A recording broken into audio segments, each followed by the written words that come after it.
Summer's evening, what could be better than a little eating good, eating crap? $10 if you don't make this shot at girl. Oh, so low. But the grass is nice, isn't it? Isn't the grass nice? When we last left the Burnett days, Joe was cooling his heels in the big house, and without the money to fix their lawn, his wife was alone and out of options. Holy shit. What am I going to do now?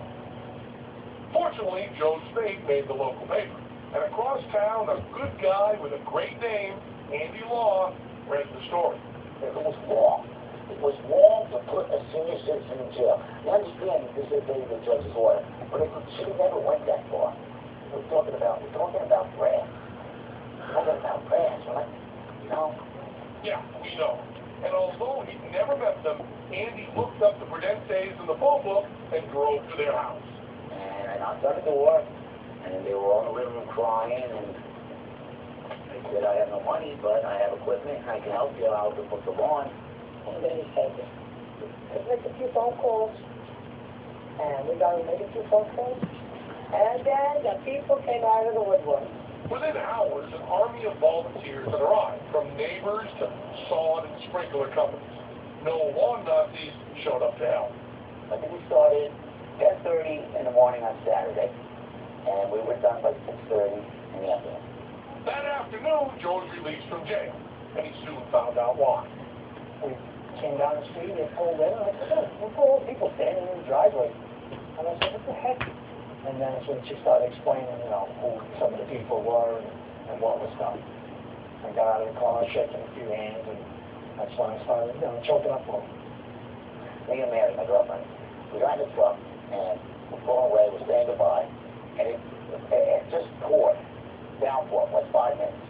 A rainbow came from here and went all the way up and over, and me and Mary were going home. The rainbow looked like it was coming from this house to our house. And it put a chill in my spine. Yeah, this is my hero. It's a heartwarming story. Good neighbors saved the day. When the Prudentes chose this neighborhood, they bought into that standard home and lawn and look. It's what they wanted. So they agreed to the rules that eventually led to Mr. Prudente being thrown in jail. There really isn't any excuse that you shouldn't keep your lawn on them because you're affecting your neighbors. So eventually you're going to be made to do. Thanks, sweetie bunny, but we said that. Still, with all the hassles over a simple patch of grass, maybe it's time for lawn lovers to consider alternatives.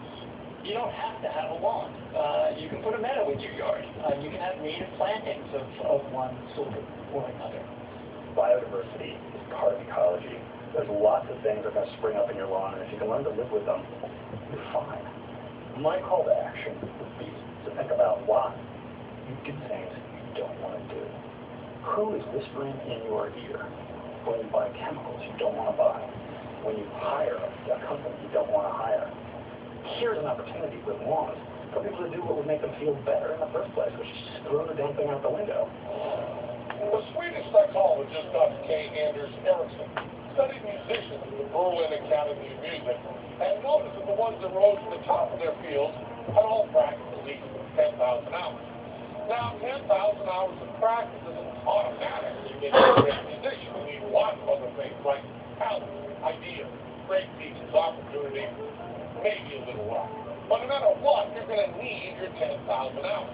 In his book, Outliers, Nelson Gladwell points out the same 10,000 hours of practice is a pattern in the lives of superstars in virtually every field.